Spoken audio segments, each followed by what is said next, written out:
For over a century, the old Victorian house at the end of Crescent Street has stood. The changing world around it has been silently witnessed by its weathered facade. Speaking to a bygone era of craftsmanship and elegance from the outside is its asymmetrical design, steep gabled roof, and ornate trim work. Like sentinels along the property line stand maple trees, nearly as old as the house itself, their branches casting dappled shadows across the faded red brick and peeling paint. The entire street is set ablaze with color by these trees in autumn. Like flames licking at the edges of the past, their brilliant orange and crimson leaves swirl around the house's foundation. Alive is the house itself, some say, breathing with the whispers of those who've passed through its rooms. With each footstep, the wooden floors seem to exhale.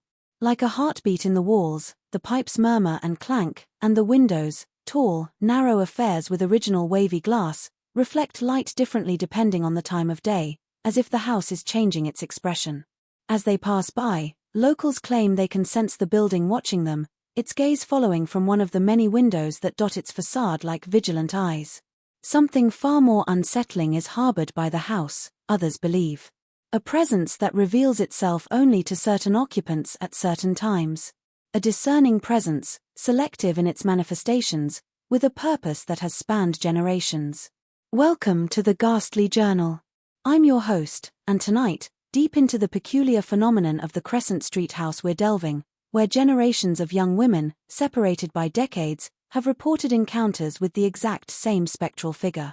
A tale of random hauntings or fleeting shadows glimpsed in the dark, this is not. A story of a persistent spirit with unfinished business, reaching out across time to those who might help her find the justice denied to her in life, this is. Our story begins in the fall of 1927. The stock market hadn't yet crashed. Jazz filled the speakeasies, and only recently had women won the right to vote. An era of cultural transformation it was, where traditional Victorian values collided with the modern sensibilities of the new woman.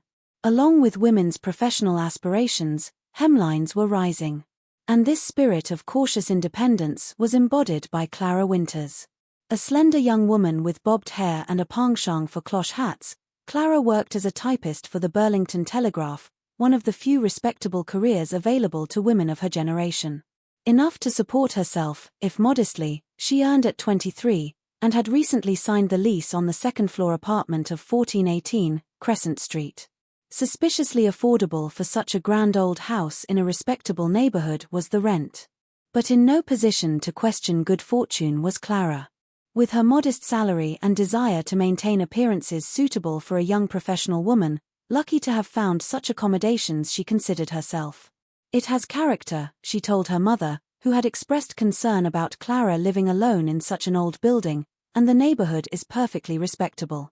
Just a few blocks away live several of the girls from the stenography pool. Converted into 4 separate apartments around 1920 had been the house, when the original owners, the Blackwood family, could no longer maintain the sprawling residence. The economic pressures of the post-war era had forced many such grand homes to be subdivided. Their once spacious interiors chopped into smaller, more affordable units. High ceilings, ornate moldings, and windows that overlooked the maple trees lining Crescent Street were featured in Clara's apartment. The perfect starter home for a young woman establishing her independence in an era when such a thing was still somewhat novel, it should have been by all accounts. I remember the day I moved in, Clara would later write in her journal, a leather-bound book with gilt-edged pages that she'd received as a graduation gift. With an odd expression, Mrs. Holloway, the landlady, handed me the key. Part warning, part apology. The eastern bedroom gets cold, she said, tugging nervously at the cameo brooch pinned to her high-necked blouse. Even in summer, best to use the other room for sleeping. Strange advice for September I thought it was, when the days were still warm enough for light cotton dresses. But I thanked her and didn't think much of it. Too excited about having my own place I was, with no roommates or boarding house matrons watching my every move. Into a comfortable routine in her new home Clara settled. At 6 she would rise, prepare a simple breakfast of toast and coffee on the apartment's temperamental gas stove, and catch the 7:15 trolley downtown to the newspaper office. With the clacking of typewriter keys and the rustle of paper as she transcribed reporters' notes or typed up correspondence for the editor, her days were filled. In the evenings, she would return home, prepare a modest dinner, and often read by the light of a floor lamp until retiring for the night. For tea on Sunday afternoons, she would occasionally invite a friend from work, or attend a picture show with the other girls from the office. But mostly Clara valued her solitude after days spent in the bustling, noisy newspaper headquarters. For the first 3 weeks, nothing unusual occurred in apartment 2B of the Crescent Street house. Peaceful, if a bit drafty, was the apartment, and fond of the old place Clara found herself growing despite its quirks. The floorboard in the hallway that creaked no matter how carefully you stepped, the bathroom faucet that occasionally released a burst of rust-colored water before running clear, the way the wind seemed to whistle through the closed windows on gusty nights. To her mother she wrote that she had made a wise investment and even invited her parents to visit, though they declined, preferring that she return to the family home for Sunday dinners instead. Not until the night of October 12th did something change. Early Clara had gone to bed, fighting off the beginnings of an autumn cold. Stuffy was her nose, scratchy her throat, and with a spoonful of honey mixed with lemon juice she had dosed herself before slipping beneath her quilted coverlet. Barely adequate warmth against the chill that had descended with the early darkness was provided by the radiator in the corner, which hissed and clanked. For perhaps 2 hours she'd been asleep, dreaming of typewriter keys that spelled out mysterious messages of their own accord, when a sudden drop in temperature pulled her from her slumber. So cold had the room grown that her breath clouded in front of her face when she exhaled, forming ghostly shapes that dissipated into the darkness. For the extra blanket at the foot of her bed Clara reached, drawing it up to her chin as her teeth began to chatter. And as she did, from the corner of her eye she caught a glimpse of something. In the doorway between her bedroom and the hallway stood a figure. At first, I thought I was dreaming, Clara wrote in her journal the next day, her usually neat handwriting made jagged and uneven by the trembling of her hand. Little more than a silhouette she was, backlit by the faint glow of the nightlight I kept burning in the bathroom. But as my eyes adjusted to the darkness, more details I could make out. Young she was, perhaps my age, or a few years older. Arranged in a style that seemed outdated even then was her hair, piled high on her head in an elaborate coiffure that would have been fashionable in the previous century. A high-necked dress she wore with a fitted bodice and full skirt that nearly touched the floor, its fabric appearing to shift and ripple, though there was no breeze in the room. But what struck me most were her eyes, dark, hollow, and fixed directly on me with an intensity that froze my blood. Frozen beneath her blankets Clara lay, unable to scream as the figure slowly raised one arm, pointing toward the eastern bedroom, the room Mrs. Holloway had warned her against using. Forming words that Clara couldn't hear or comprehend were the spectral woman's lips, her expression one of desperate urgency. Further plummeted the temperature in the room until Clara felt as though she were lying exposed in a January snowstorm rather than in her bed in a heated apartment. A thin film of ice across its surface developed on the water glass on her nightstand, and with delicate crystalline patterns the mirror on her dresser frosted over. Then, as Clara finally found the courage to sit up, the figure seemed to dissolve, like smoke dispersing in a breeze. Momentarily lingering were fragments of its form before fading into nothingness. Gradually returned the room's temperature to normal, leaving Clara to wonder if she had imagined the entire episode was the ice on her water glass, melting as quickly as it had formed. I didn't sleep again that night, Clara's journal continued, the entry spanning several pages as she attempted to process what she had experienced. Upright in bed I sat until dawn broke, clutching my blanket and staring at the doorway, half expecting, half dreading that she would reappear. Beside me I kept the lamp burning, though its light seemed feeble protection against whatever had manifested in my bedroom. When morning finally came streaming through the curtains I'd forgotten to close, a particularly vivid dream I convinced myself it had been, a product of my feverish state, the cold medicine perhaps, or the combination of fatigue and illness playing tricks on my mind. A singular occurrence it was not, a fact that Clara was forced to confront all too soon. 3 nights later, her cold improved, but her nerves still frayed from the previous experience. Clara again woke to that bone-deep chill that seemed to emanate from the very walls of the apartment. At the foot of her bed stood the figure this time, closer than before, close enough that Clara could see the pearl buttons that ran down the front of her bodice, the cameo brooch at her throat, the wisps of hair that had escaped from her upswept style to curl against her temples. Again, she pointed toward the eastern bedroom, her expression one of urgent desperation, her lips forming silent words that Clara strained to understand. "Help me," she thought the apparition might be saying, "find it." But certain she couldn't be. Up to her chin Clara pulled the covers, her entire body trembling. "Who are you?" she managed to whisper, her voice sounding thin and childlike in the frigid air. "What do you want from me?" The ghost, for Clara could no longer deny that was what she was seeing, only pointed more emphatically toward the eastern bedroom, her expression growing more desperate. Then, as before, she faded from view, though this time more slowly, her form lingering like an afterimage on Clara's retinas long after she had disappeared. The next day, Clara found herself standing in the eastern bedroom, though she had avoided entering it since moving in. Smaller than the room she had chosen for her bedroom it was, with a single window that overlooked the side yard rather than the street.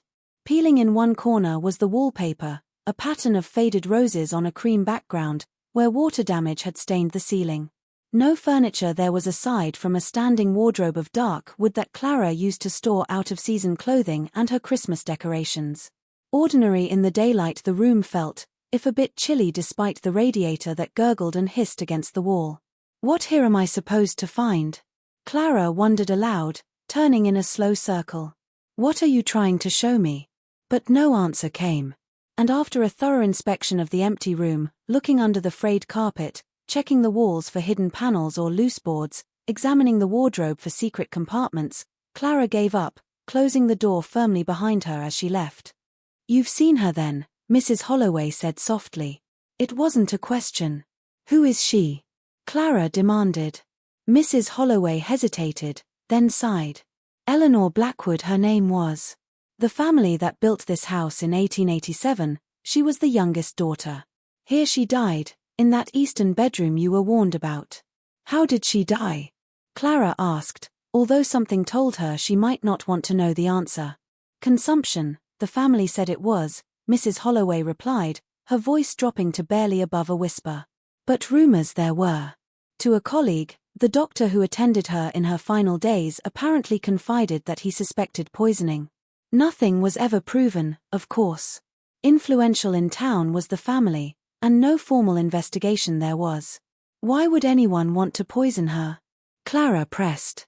To the son of another prominent family she was engaged to be married, a very advantageous match for the Blackwoods. But whispers there were that Eleanor was reluctant, that she had formed an attachment to someone else, someone unsuitable. A chill that had nothing to do with ghosts Clara felt. "And you believe because of this she was murdered?" "I believe nothing of the sort," Mrs. Holloway straightened her spine. "Merely old gossip, these are, Miss Winters. The ramblings of people long dead themselves. What I know is that disturbances have occasionally been reported by previous tenants in your apartment, particularly young women about Eleanor's age when she died." "Why didn't you warn me?" Clara demanded. "Would you have taken the apartment if I had told you it was haunted?" Mrs. Holloway countered. "Besides, not everyone sees her. Nearly 5 years it's been since the last report." The following day Clara gave her notice, scrolling a hasty letter that cited personal reasons for her sudden departure. The truth that she was fleeing from a ghost she couldn't bring herself to write, a phrase that looked absurd even in the privacy of her journal.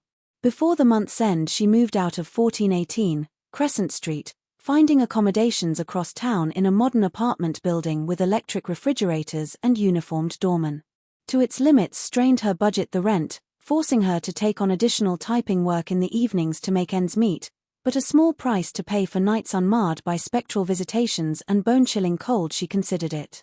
To the house she never returned, crossing to the opposite side of the street on the rare occasions when her path took her down Crescent Street. But an indelible mark on her psyche was left by the experience, a shadow that no amount of bright modern lighting could fully dispel. In spiritualism she became interested, attending séances and lectures on the paranormal, seeking explanations for what she had experienced. Satisfactory answers she never found, but a community of people who didn't dismiss her story as delusion or hysteria she did find, who had experiences of their own that defied rational explanation. Decades later, in 1972, when Clara was an elderly widow with silver hair and arthritis-gnarled hands, A researcher investigating local legends tracked her down at the Pinehurst retirement home. The young man, a graduate student in folklore studies, interviewed Clara for his dissertation on supernatural phenomena in the Burlington area. With remarkable clarity, she recounted her experiences despite the passage of 45 years. As vivid to her as if they had happened the previous week were the details. "In my dreams sometimes I still see her," Clara told the researcher, her voice quavering with age, but her eyes sharp with recollection, still pointing toward that room, still trying to tell me something. "What would have happened? I've often wondered if I'd followed her direction instead of running away. Braver if I'd been, maybe I could have helped her somehow.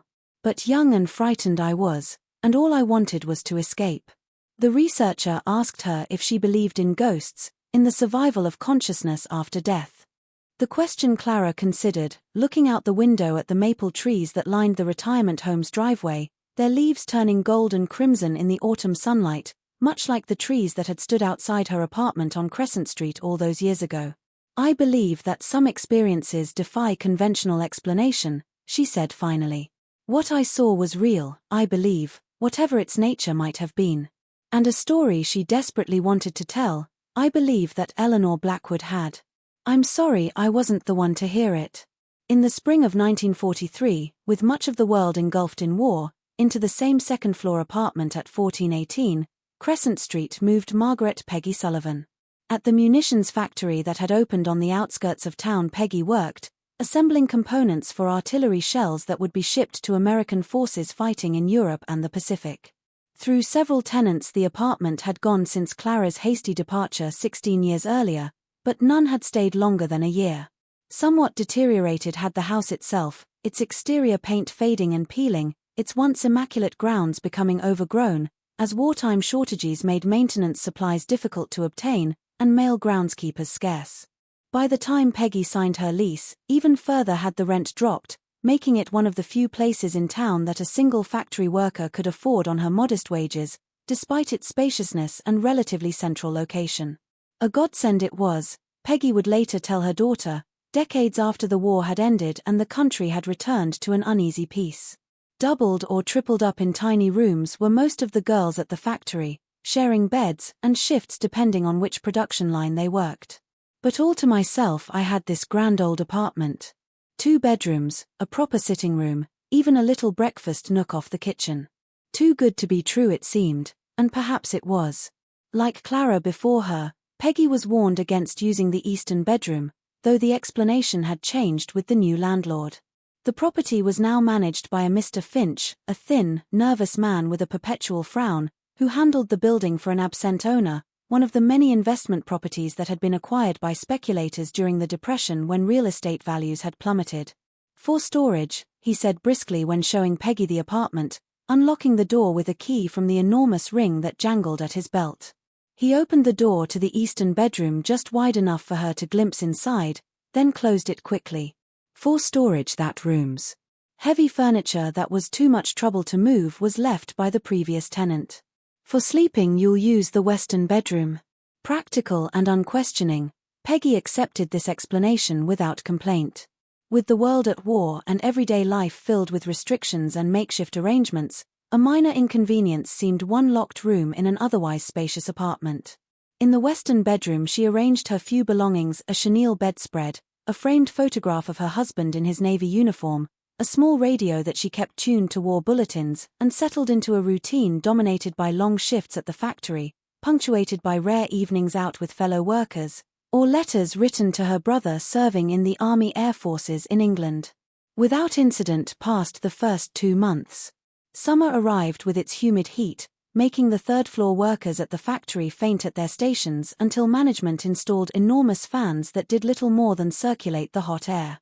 Home exhausted, Peggy would return, her skin grimy with cordite and machine oil, despite the fastidious washing required before leaving the munitions plant. She would bathe, prepare a simple meal from her rationed allotments, perhaps listen to a radio program if she had the energy, and then fall into a deep dreamless sleep, the sleep of physical exhaustion that left no room for midnight disturbances. Then, on a sweltering night in July, suddenly Peggy woke, her nightgown soaked with sweat despite an unusual chill in the room. 3:17 a.m. showed the luminous dial of her alarm clock. A time when even the overnight shift workers at the factory would be on their meal break, the machines momentarily silent. Something had woken her. A sound perhaps, or a presence sensed rather than seen. Still she lay, listening to the night sounds of the old house. The distant rumble of a late freight train, likely carrying supplies for the war effort, the tick of the clock in the sitting room, steady and reassuring, the occasional creak of the building settling, its wooden bones adjusting to the temperature drop that came with the deepest part of night. Nothing unusual, nothing that explained the prickling sensation at the back of her neck, the feeling of being observed.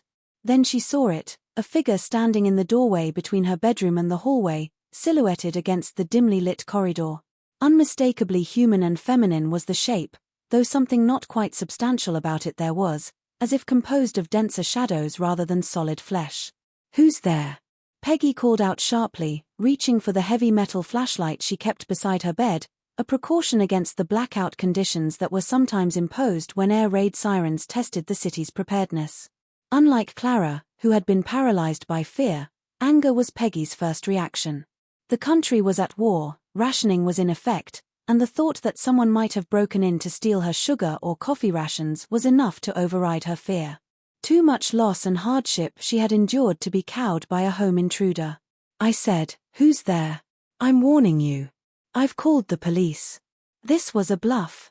Her telephone had been installed in the sitting room, far from her current position, but steady and authoritative was her voice, hardened by months of supervising younger women on the assembly line. She clicked on the flashlight, its beam cutting through the darkness to illuminate the intruder. What she saw made her drop the light, which hit the wooden floor with a clatter and rolled under the bed, plunging the room back into near darkness. A young woman in outdated clothing it was, her face pale and drawn with dark shadows around her eyes that gave her a skull-like appearance. Victorian or perhaps early Edwardian was her dress, high-necked and formal in a style that Peggy recognized from old photographs in her grandmother's album, with a tightly cinched waist and voluminous skirts. But the woman's eyes that truly terrified Peggy were, hollow and desperate, fixed on her with an intensity that communicated without words. No living intruder this was, no thief come to steal rationed goods. Something else entirely this was. As Peggy watched, frozen now with belated terror, slowly raised her arm the figure, pointing toward the eastern bedroom, the storage room that Peggy had barely entered since moving in. Of pleading urgency was the ghost's expression, her lips moving silently as if trying to communicate something of vital importance. Further plummeted the temperature in the room, cold enough that Peggy could see frost forming on the inside of her window, delicate crystalline patterns spreading across the glass despite the July heat outside. Then, as suddenly as it had appeared, the apparition vanished. One moment it was there, the next it was gone, leaving no trace except the lingering cold and Peggy's racing heart. Out of bed she scrambled, retrieved her flashlight from beneath it, and spent the rest of the night huddled in her armchair in the living room, every light in the apartment blazing, a carving knife from the kitchen clutched in her free hand. When morning came, Peggy didn't follow Clara's example by immediately fleeing. Her husband's death she had survived, had moved alone to a strange city, had taken on dangerous work in a munitions factory. Driven from her home by something she didn't understand, she was not about to be, no matter how terrifying.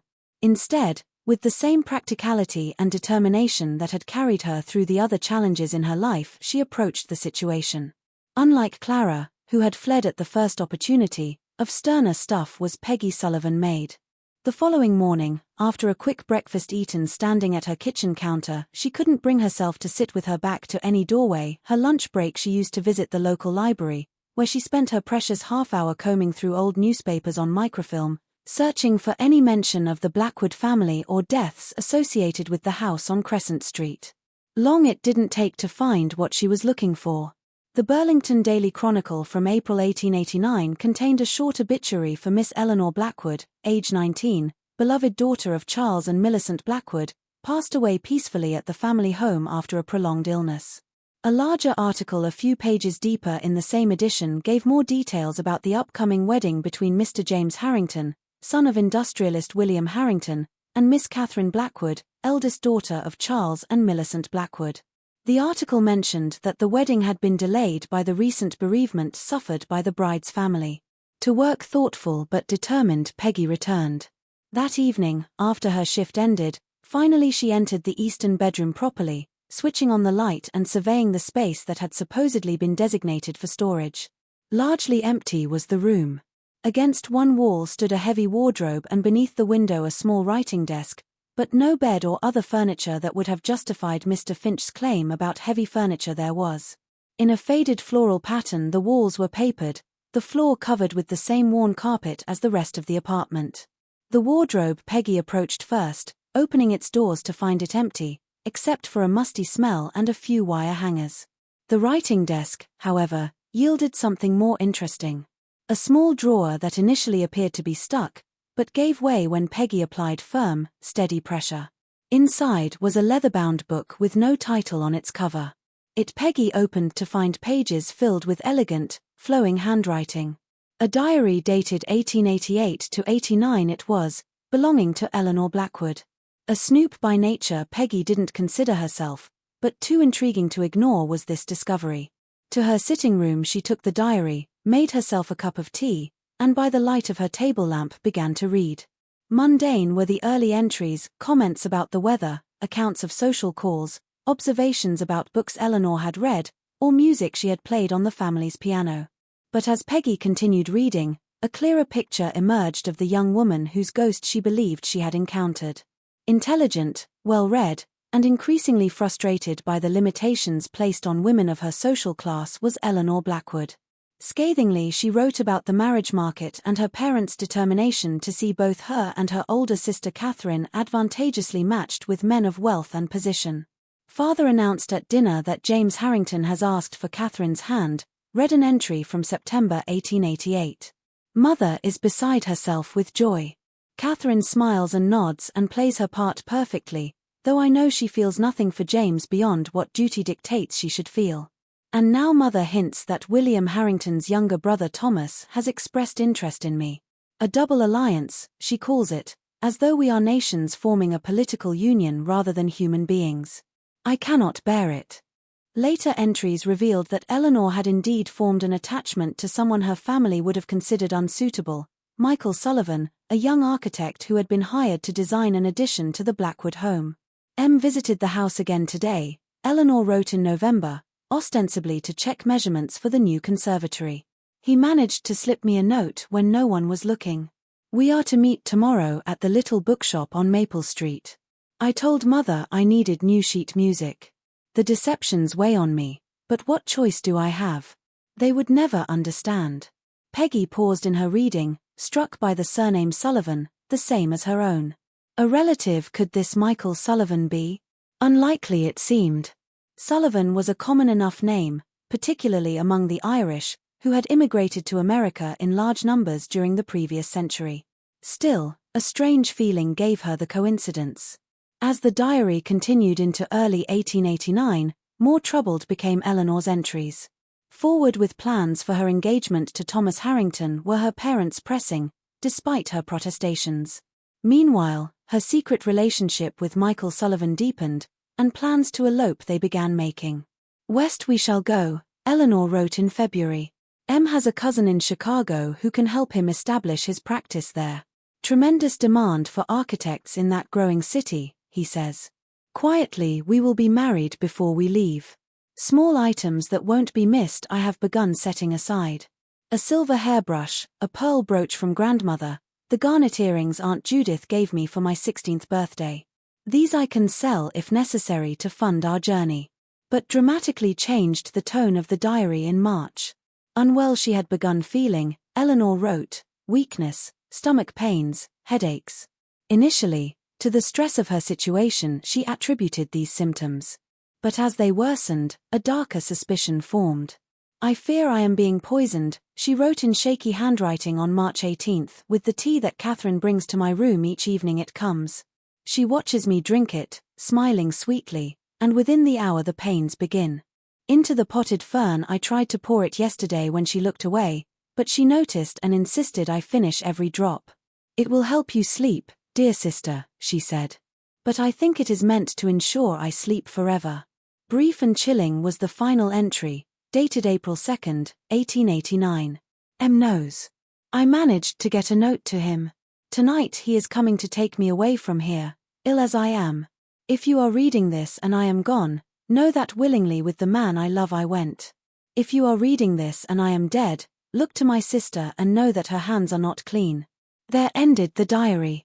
In silence for a long time Peggy sat, the implications of what she had read washing over her. If correct were Eleanor's suspicions, murdered by her own sister, she had been to prevent a scandalous elopement that might have jeopardized the Blackwoods' social standing and Catherine's advantageous match to James Harrington. And now, over 50 years later, still trying to communicate something about that eastern bedroom was Eleanor's ghost, the room where presumably she had died. Unlike Clara Winters, Peggy Sullivan did not flee the apartment. Whether due to wartime housing shortages, her practical nature, or a sense of connection to Eleanor's story, she remained at 1418 Crescent Street until the end of the war. Approximately once a month continued the ghostly visitations, always with the same silent figure pointing toward the eastern bedroom. As her own bedroom, Peggy began using the room, a decision that raised Mr. Finch's eyebrows, but elicited no direct protest from him.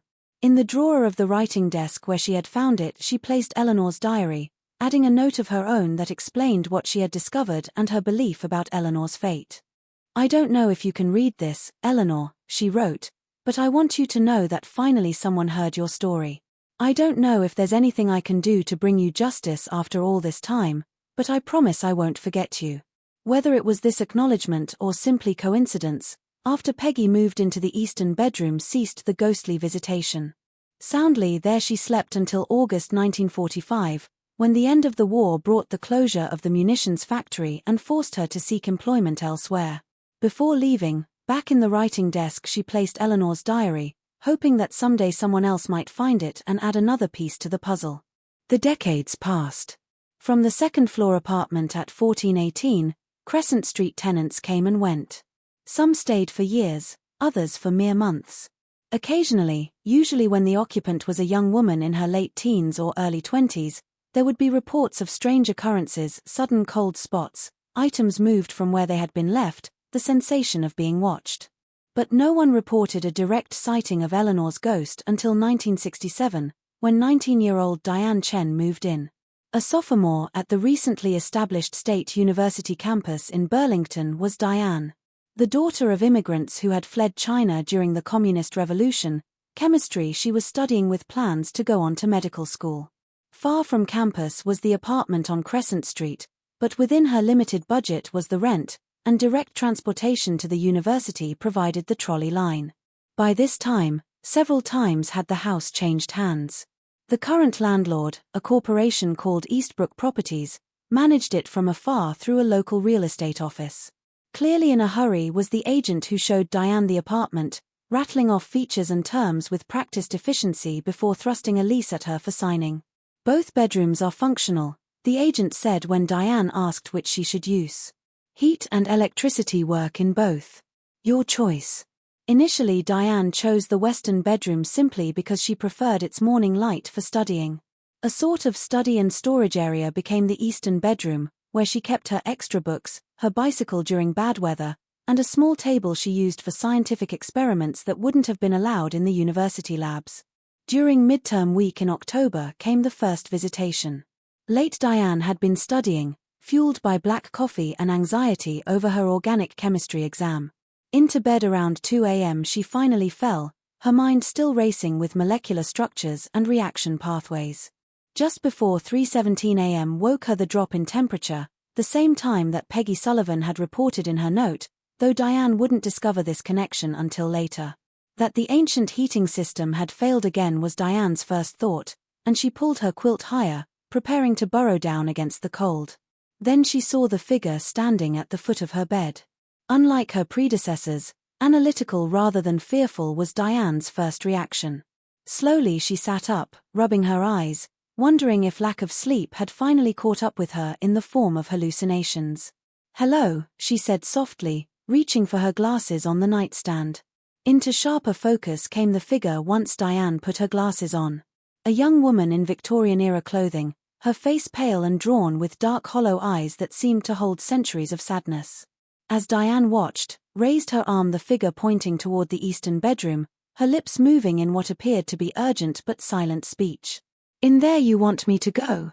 Diane asked, surprised by her own calm. Sad rather than threatening struck her something about the apparition. Nodded the figure, the movement slight but unmistakable. Briefly only hesitated Diane before standing up. "Okay," she said. "I'll go." Past the ghost she walked, feeling a distinct chill as she did so, and entered the eastern bedroom. Dark except for the faint glow of a street light filtering through the curtains was the room. The overhead light Diane switched on and looked around, unsure what she was supposed to find. On the old writing desk beneath the window fell her gaze, a piece of furniture she had largely ignored since moving in, using it only as a surface to stack textbooks. Now with new interest she approached it, pulling open its small drawer. Inside was a leather-bound book that Diane immediately recognized as a diary, along with several folded sheets of notepaper. To the living room she took both, where she spent the rest of the night reading first Eleanor Blackwood's account of her final months in 1889, then Peggy Sullivan's notes from 1943 to 1945 about her experiences in the apartment and her discoveries. "I thought I was the first to see her," Peggy had written. But then let slip Mr. Finch that there had been incidents with previous tenants.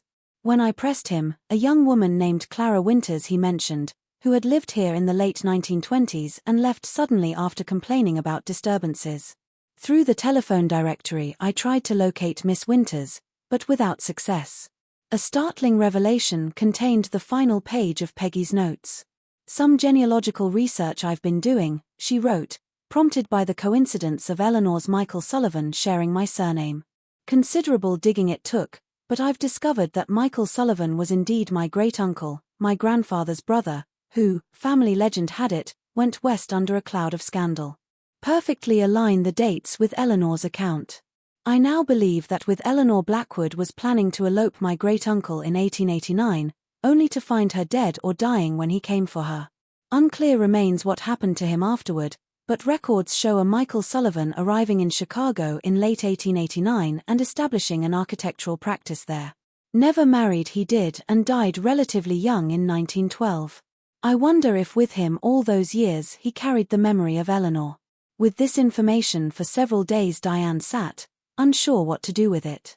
The scientific, rational part of her mind struggled to reconcile what she had experienced with her understanding of physical reality.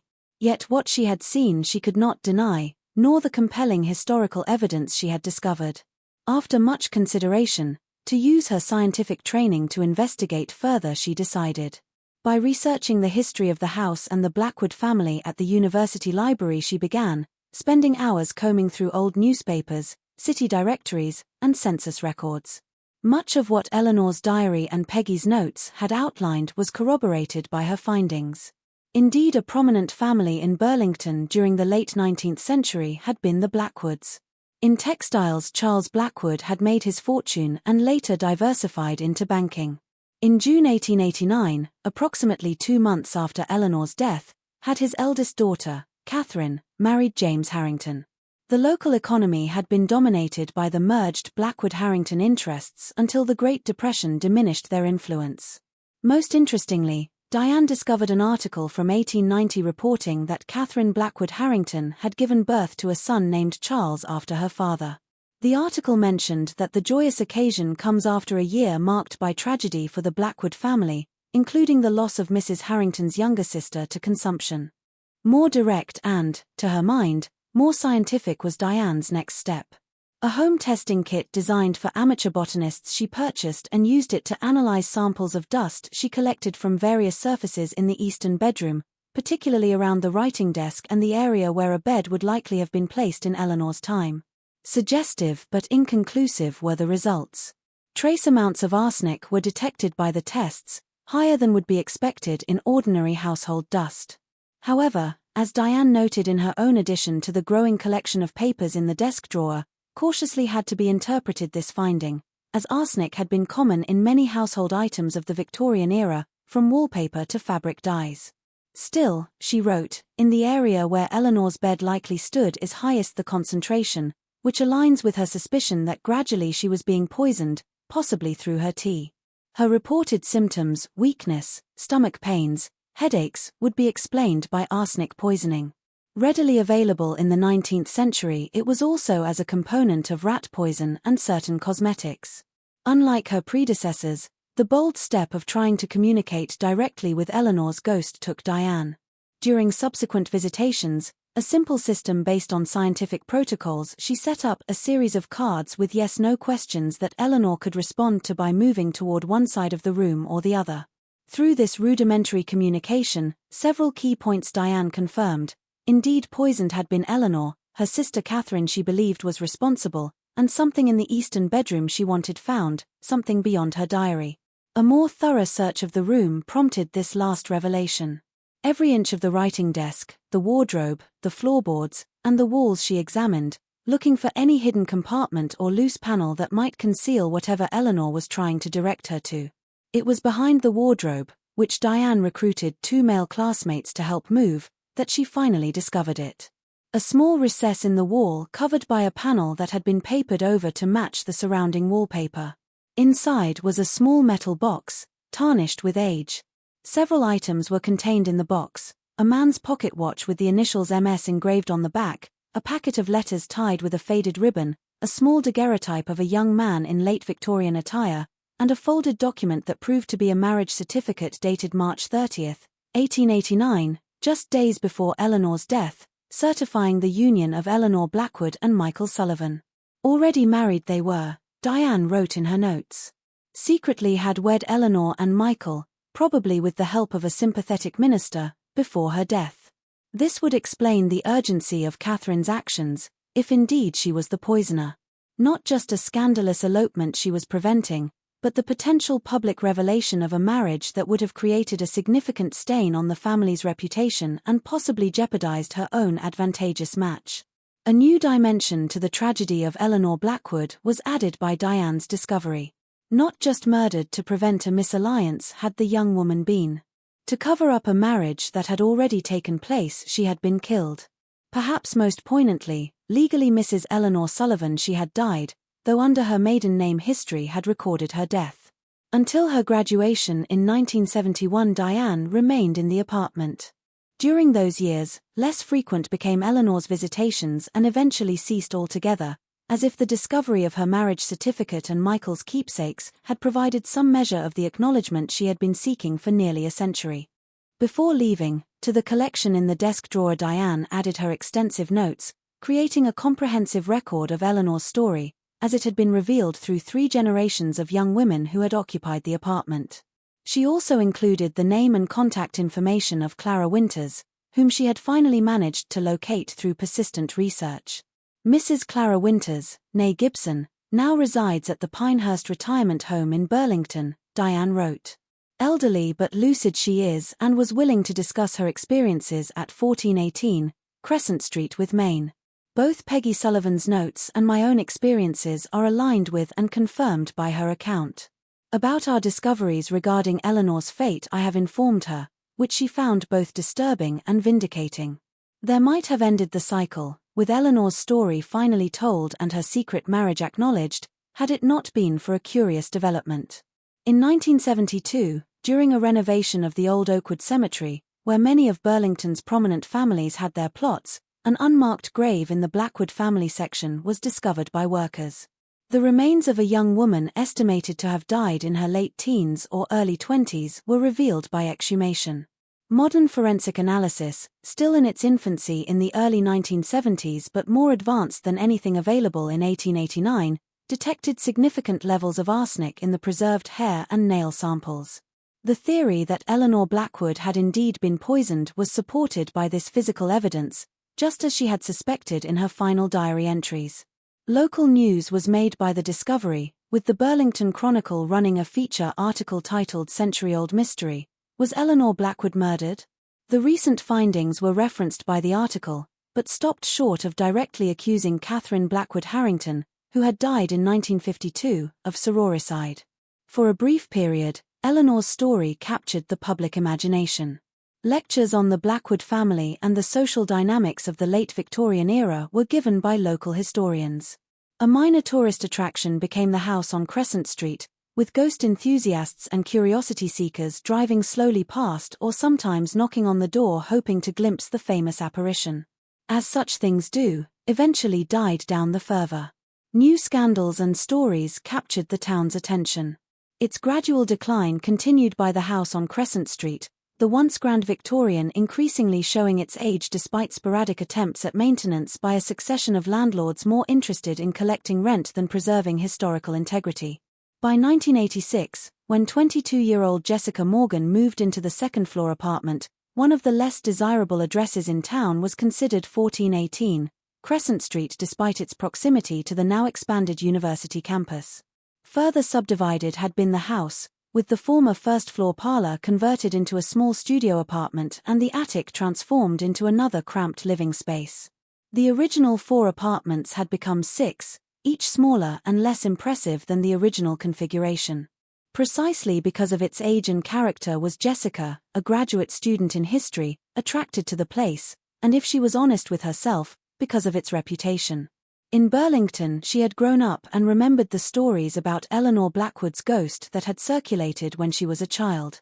A certain romantic appeal to her scholarly imagination was held by the possibility of living in a haunted house. No mention of its notorious history was made by the real estate agent who showed her the apartment, describing it simply as a charming vintage property with unique architectural features. Surprisingly affordable for the location was the rent, which should have been Jessica's first clue that a catch there might be. Since Diane Chen's time had changed the apartment. The original 2 bedrooms remained, but modernized had been the kitchen with laminate countertops and vinyl flooring that clashed with the Victorian architecture. Avocado-colored fixtures that dated it firmly to the 1970s featured in the bathroom. Throughout the apartment, layers of paint covered the original woodwork, and removed had been the ornate ceiling medallions, presumably during an electrical update, but still there were the bones of the place: high ceilings, large windows, solid oak floors beneath the worn carpeting, and most importantly for Jessica, the old writing desk where previous tenants had left their accounts of encounters with Eleanor's ghost was still contained in the eastern bedroom.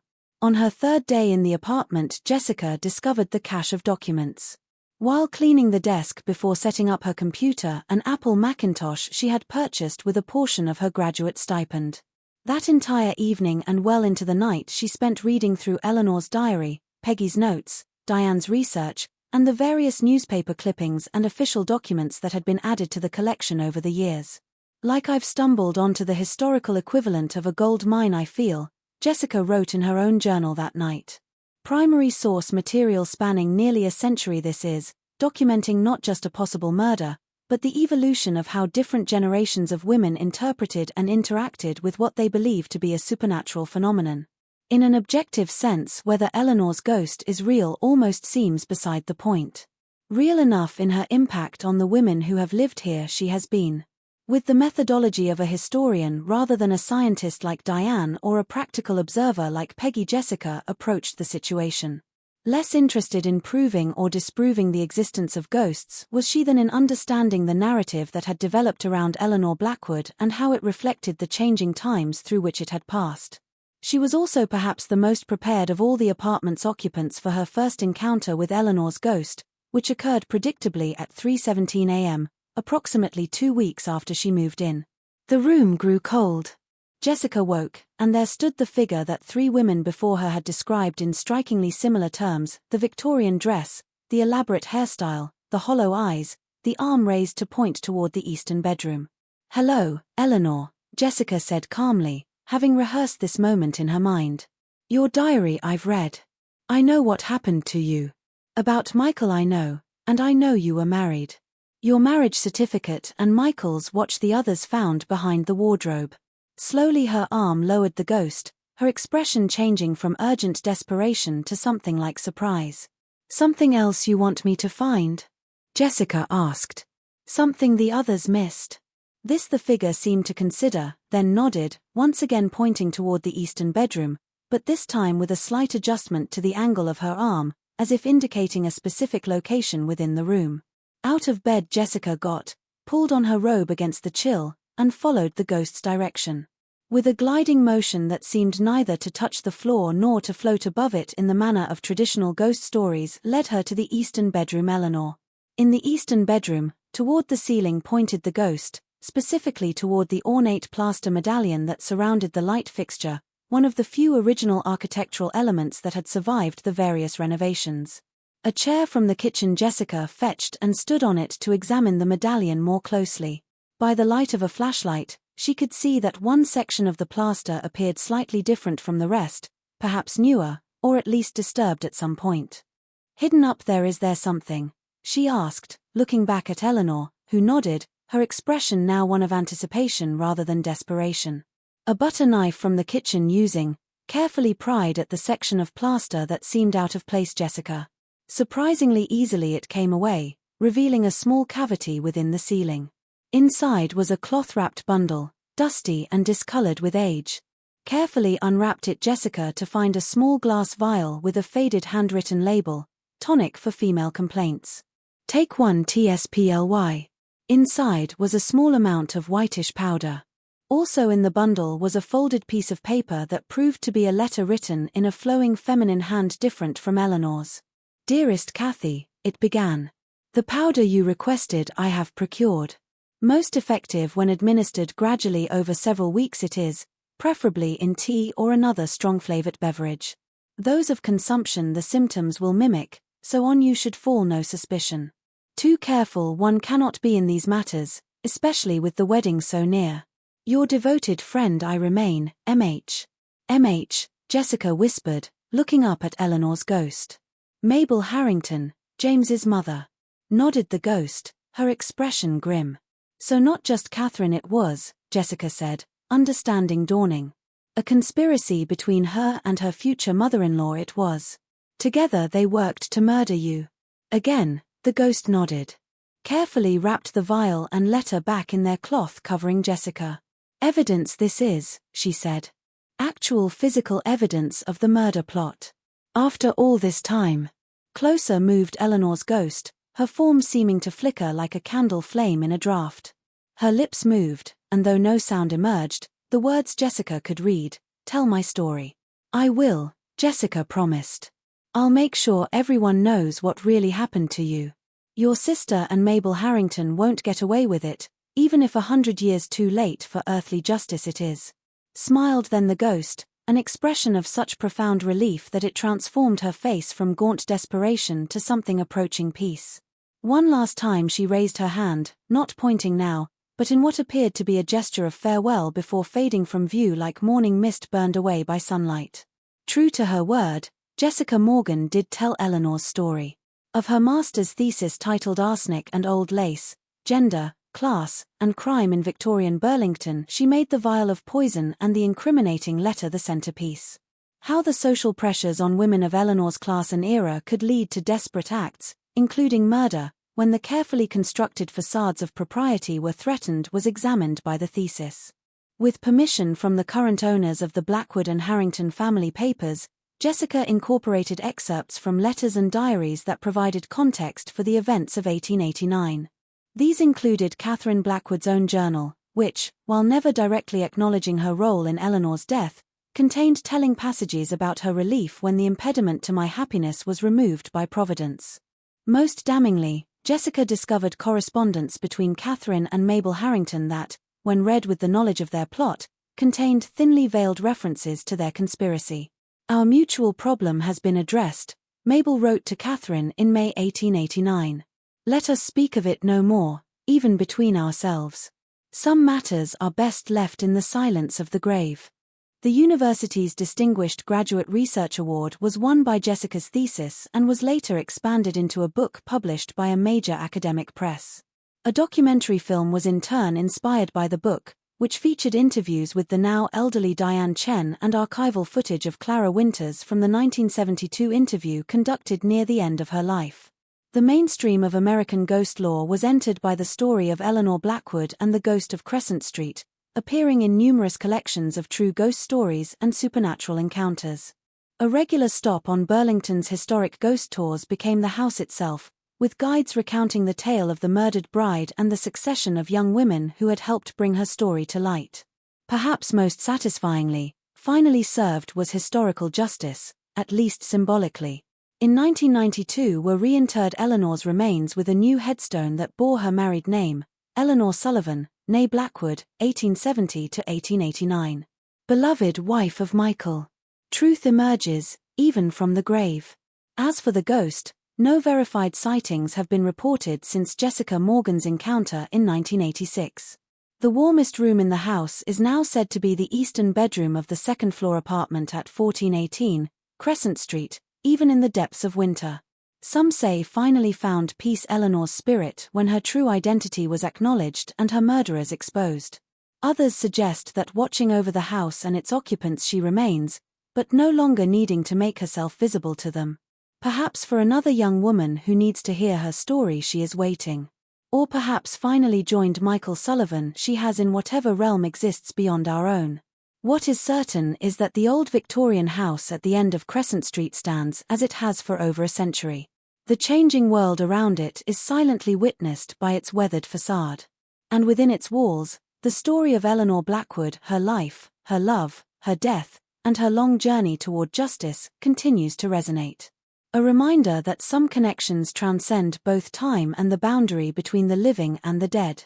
For every girl who lived in the Crescent Street house saw the same ghost decades apart, and through their courage and curiosity, they gave voice to a woman who had been silenced too soon, ensuring that her truth, like her spirit, would endure.